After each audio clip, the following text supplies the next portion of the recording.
pounds in the featherweight division. Introducing first the fighter on my left, fighting out of the blue corner. He is a freestyle fighter, standing 5 foot 8 inches tall, weighing in at 66 kilos. His record, 11 wins and 3 defeats. Fighting at Heredia, Costa Rica, Walter Burro Zamora. And now his opponent, standing across the cage and fighting out of the red corner. He is a combat sambo specialist, standing 5 foot 8 inches tall, weighing in at 65.9 kilos. His record, 16 wins, only 3 defeats. Fighting out of Dushanbe, Tajikistan, Muin Tajik Gafura. طبعا شاركنا البوث اليوم مدير التنفيذي لبام سبورتس. شو اللي صار فؤاد قبل قليل بين اكزيفير مع اعتقد كان فينيسكيز ديلورو. مساء الخير على الجميع، مساء الخير اخوي ريو وبطلنا الحبيب طارق اخوي الصغير. بتمنى جميع المشاهدين عم يتمتعوا بهاي البطوله الرائعه بكل المقاييس لحد هلا. يعني الحمد لله رب العالمين. 11 نزال، كل نزال احسن من الثاني. بعتقد نزال 12 اليوم ولا 11؟ هسه احنا دخلنا على النزال ال 11 خلصناه. 12 الحمد لله رب العالمين. هيك كل نزال مع الثاني عم بتفوق فيه المنافسين من الاثاره، من الفيروشيتي، من المنافسه. على اللي صار على اكزافير بالفايت اللي قبله بعدني بحاول استوعب شو صار، لان انا كنت قاعد هنيك عم بعطيه يعني التذكار المعتادين عليه، وصدق اللي بيفوت اكزافير مع انه هو حكى انه بده يفوت على القفص لانه حابب البطل او الفائز بهاي بالنزال كان راح يكون هو الكونتندر نمبر 1 على الحزام. بس ما توقعت للامانه يصير ما فيها العداوه. يعني وين صارت العداوه بسرعه طارق؟ انت يورا فايتر حلوه بس صدمتنا يا اخي. يعني انا بطلع لو انا قاعد بالبيت بقول وات هابينج، فتنا بدعايه ولا بفيلم ما حدا متوقع يكون هيك. يعني امرار بعد الفوز بيكون الواحد حميان دمه شوي، بده دغري يفوت على ويطلب التايتل. لا شوف فينيسيوس اوليفيرا يعني انا ولسه خلص الجولات يعني وبعد تعبان يا اخي ما تعب. بعدين للامانه انا برايي المتواضع، انا يعني بعدني بتعلم زي كثير من المشاهدين هي الرياضه جديد علي. فينيسيوس اوليفيرا كان في اكثر من مجال ياخذ استسلام من الخصم، ولا انا غلطان؟ قوه تحمل المقاتل الاخر كان يتحمل ضرب، احنا قاعد نتكلم عليه، تحمل ضرب كثير صراحه بثلاث جولات 15 دقيقه من الضرب المبرح. كان شيء كثير يعني هذا الشيء هو اللي يميزه للاعب الكازاخستاني بصلابته وقوه تحمله للكمات. تماما صح. بس يستاهل. ما اعرف اذا طبعا الامر عندك، احنا كنا نتمنى ناخذ لنا سكوب اللي هل راح تعطيه القتال على اللقب ولا شو التفكير؟ اوليفيرا انا بعتقد يستاهل. هيز ايرند. صح زيفير انا معك صراحه. انتصارين داخل اليو اي ووريرز، اثبت نفسه وكان نزال يعني رائع. راح ل3 جولات، كان يعني اثبت حاله على الارض في المصارعه وفي الملاكمه. يعني انا برايي انه جدير. احنا ننسى اكزيفير علاوي دخل باخر لحظه واخذ النزال وفاز باللقب، فاعتقد بالعكس يكون عنده فرصه ممتازه. بس انه صار شويه حماس، الناس حمس على اللي صار. لا بس ليك اكزيفير لما لعب مع جوريس was a good fight. جوريس احنا ما فينا يعني مش كان الخصم هو المرشح طبعا، ما الخصم اللي الواحد يستهين فيه، بالعكس احنا كان عندنا بطوله عالميه بكل معايير الاثاره والمهارات الفرديه. لا ما يعني كانت بطوله وورلد كلاس. انا عندي قناعه اكزيفير بطل عالم. صح. واليو اي ووريرز راح تاخذوا للعالم. صح. انا بحكي بدون اي يعني بايس. انا وانا قاعد راح اقول لك بتشير حقيقه لوجه الله. المفروض تكون يو اي ووريرز where champions are born. I like that. Well, did you see the ad اللي حطيناها؟ شفت الدعايه حطيناها رود تو جلوري ولا ما انتبهت دكتور؟ حطينا رود تو جلوري وشو قلنا؟ Your dream starts here. صح. مظبوط ولا لا؟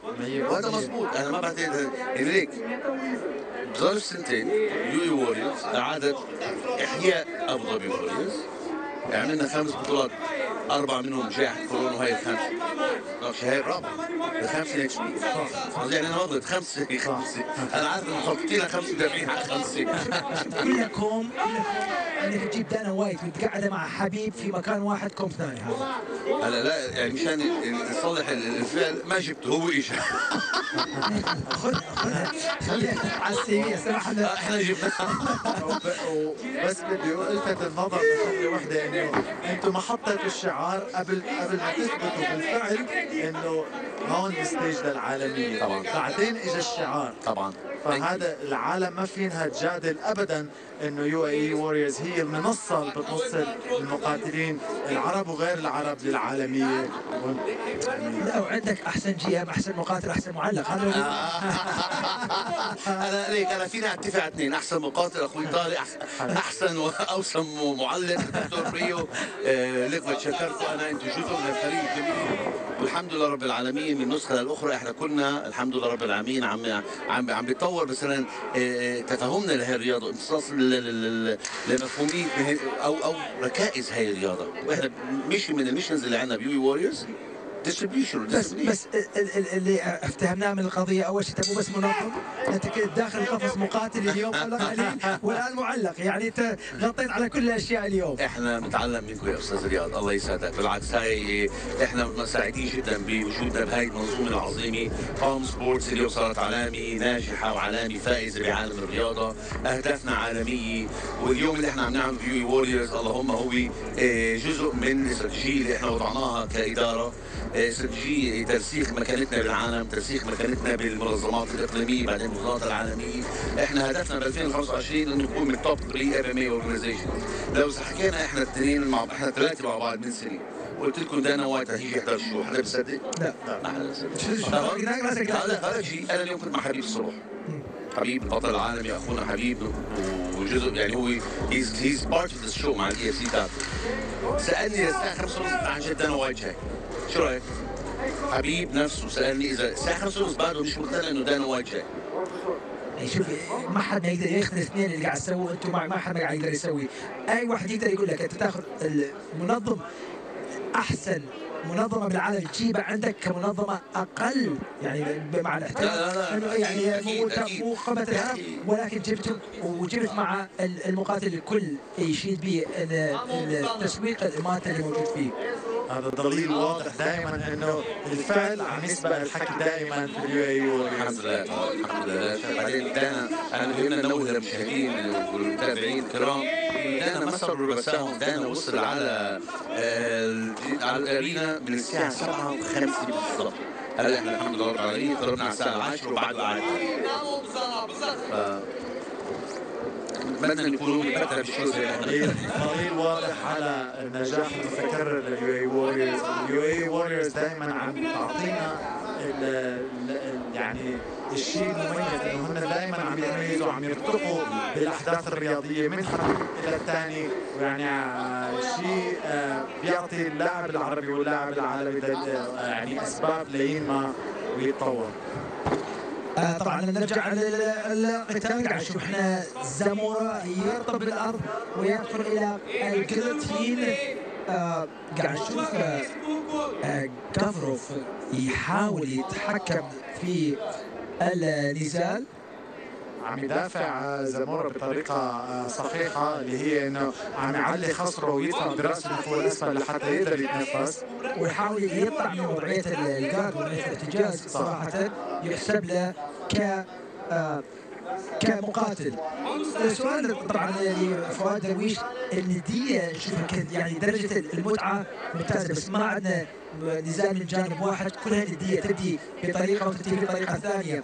يحسب لكم انه انتم ارتقيتوا يعني الماتش ميكينج ثقة. يعني صراحة احنا نعرف ابو ظبي وقدرتها على وضع حدث عالمي بكل انحاء الرياضة، كرة القدم، الطائرة، السباحة، ولكن الندية نشاهدها داخل النزالات. شو اللي خلاكم توصلوا لها الندية صراحة؟ لا شك هاي البطولة كانت من اصعب بطولات تنظيمية لنا، غير انه نجاح كورونا، انه احنا عندنا 9 مقاتلين الروس او تابعين لفريق حبيب، واحنا كنا عارفين انه اكثر المقاتلين اللي بهالمرحلة من العمر المهني ما مستعدين يصيرون الفنيين والروحية على المحك قدام دانا وايت، قدام حبيب.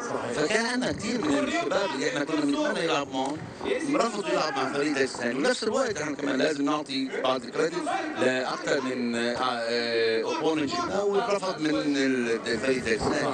يعني ما بنقول والله كل الناس خايفين منه، لا.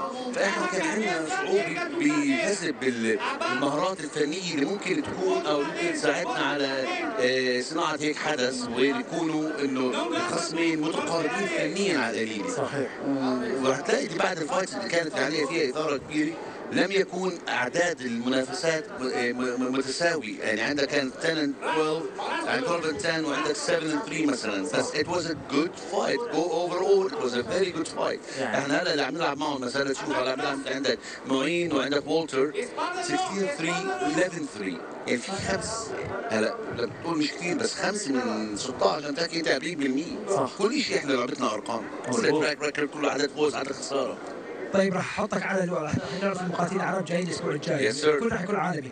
هل من الممكن راح يرجع دانا وايت او شخص من اليو اف سي لكي ينقذ المقاتلين العرب؟ لان احنا نعرف انتم هدفكم ينتشر من المحليه الى نوصل للعالميه. نعم. هل راح ممكن تجيب راح نشوف طارق سليمان طبعا راح يترك التعليق راح نرجع في الخبر. هل من ممكن تشوف دانا وايت يشاهد طارق سليمان يقاتل الاسبوع الجاي؟ هلا انا ما عندي ما فيني احسب انه راح يكون موجود، بس انا باكد لك انه احنا اليوم اثرنا اهتمامه واهتمام فريق عمل. لو ما كانوا موجود معنا شخصيا او حدا من الفريق موجود انا متاكد راح يتركونا. لانه ليك قبل ما يجي لعنا دانا وايت اكثر من مره اشاد الواريورز، اكثر من حديث صحفي صحفي في دوله الامارات كان او برا الدوله حكى عن يو اي. انتوا جبتوا المشاهدين قبل ما يجيبوا. صح. باي ذا واي مش بس هون تتذكر لما حكينا بشاسة مين كان احنا كنا احنا يعني انا بقول احنا كيو اي واريورز احنا سوينا نزالات قبل ابسولوتلي اول حدث رياضي في العالم بيستضيف حضور. الحمد لله رب العالمين. يعني بقى تيس بالام ام اي لانه كان في بتقول لك من بلد اذا انت تطلع اليوم على الاستقرار العظيم على الجماهير تلاقيها تقريبا فل المنطقه، ولا انا غلطان؟ يعني هي طبعا فل بالاستيعاب اللي توجب علينا فيه من اماره ابو ظبي. نعم. وكمان يعني هذا دليل واضح على تقدم يو اي واريورز من حدث للثاني، ويعني بيعطي طابع كثير كبير مثلا لدينا وايد أهمية يو اي واريورز بالعالم العربي. انتوا لاحظتوا احنا اخذنا الحديث وما حكينا عن الفايت، فانا بتمنى ما حكينا في كثير اسئله الان، في كثير اسئله. الزين بيها شوف يعني من حسن الحظ انه استمرت الجوله الثالثه. ولا لو كان ضربه قاضيه كان تماما. عشان هيك انا راح اترككم. شكرا على استضافتي، وانا بحاول ارجع لكم قبل نزالات اليوم. برفع طارق شرفنا. طبعا هذا كان لقاء مع المدير التنفيذي لبان سبورتس ويو اي واريورز. نرجع الى النزال. والتر زامورا كان في وضع صعب من معين كافروف. طبعا رياض كان في كثير اسئله بدنا نساله اياها لاستاذ فؤاد نسرقها قبل ما ونسينا نحكي عن النزال. انا اتمنى واحد من اليو اف سي يجي يشوف المقاتلين العرب ان شاء الله. يعني دائما يعجبنا نوصل المقاتلين العرب الى العالميه. بظن بعد الحدث اليوم اثار اعجاب دانا وايت، واكيد راح يكون انظاره دائما متردده على اليو اي واريورز. المهم ما يعصب على اليو اي واريورز ويقول لك يا اخي قاعد يسوون تنظيم احسن من عندنا ويسبقونا. يعني سبقناهم بيوم احنا نفكر فيها قبل بيوم. الحضور مضبوط. نرجع الى احداث النزال. اعذرونا اعزائي المشاهدين كنا شويه اخذنا فسحه من التعليق، ولكن عندنا الجوله الثالثه ونوعدكم راح نوفي ونكفي. المقاتل معين غافروف بالسروال الاحمر، والمقاتل والتر زامورا بالسروال الاسود والقفازه البيضاء.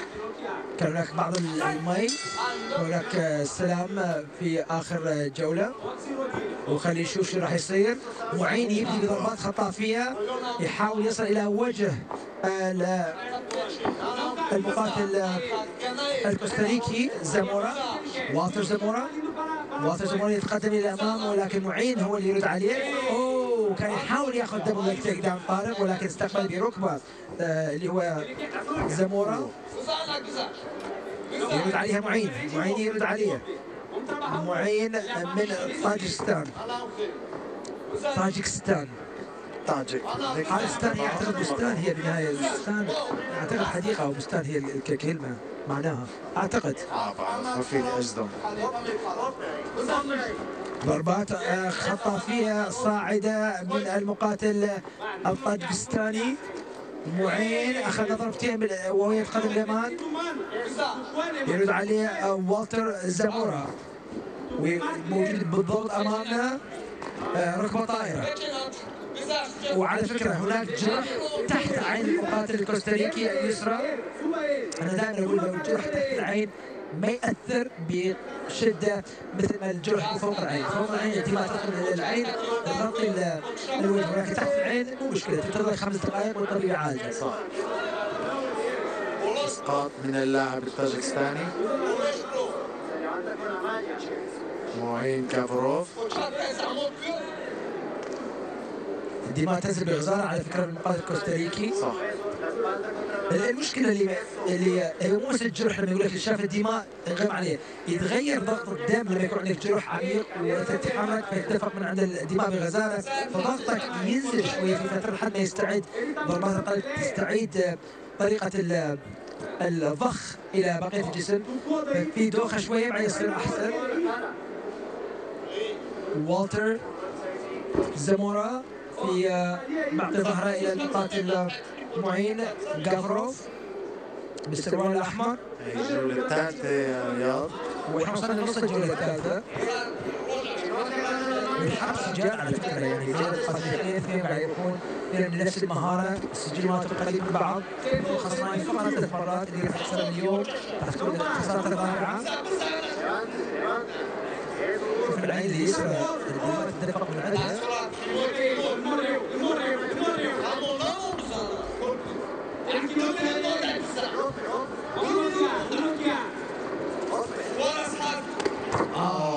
قريبة من تحت الحزام. ضربة خلفية. ضربة ممتازة الصاعدة خلت الدماء تتدفق بغزارة من فم المقاتل الكوستاريكي والتر زامورا. الصاعدات ممتازة. تحركات معين جبروف يعني عم يتحرك شمال يمين لورا لقدام، سلسة عم تكون وعم تساعده بتسديدها كمان. وكمراقب يعني تلاحظ الدماء تتدفق من غزارة من زامورا فتحسين ضغط يعني اكبر. اعتقد ان شوف انت خصمك ينزل بغزارة تعطيك شجاعة اكثر. يقول لك الثور الهائج الدم الاحمر يعني نفس الشيء تعطيك ثقة اكبر. حاولت عن طريق الجيلتين لكن فشلت. ما صعب تسوي بالجولة الثالثة، صعب راح تضيع وقتك صراحة. لكن بيحاول خاصة انه بيكون عم يخسر بده يعطي كل شيء بمحاولة إصلاح او انهاء المباراة بضربة قاضية. وضعية قسم الاحتجاز من المقاتل معين جافروف من طاجكستان ياخذ الى وضعيه الاعتداء. اعتقد ما راح لا لسه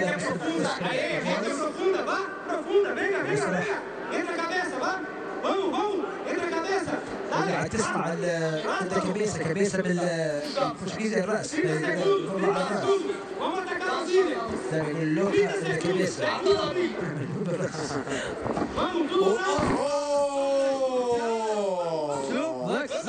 اكثر من رائع. معين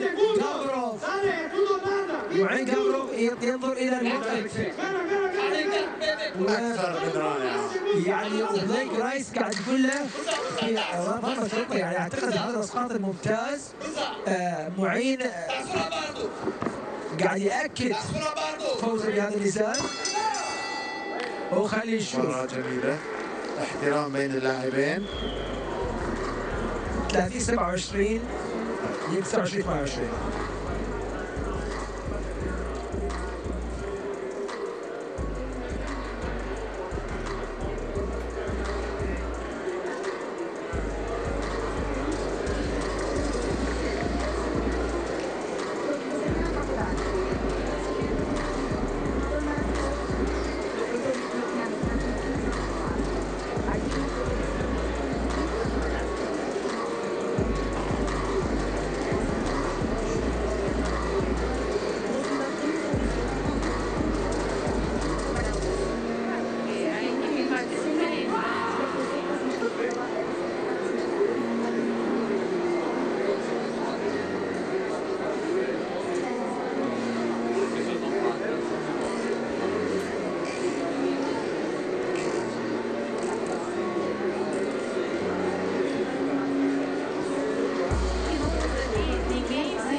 ننتظر النتيجة الرسمية بصوت سايرس فيز.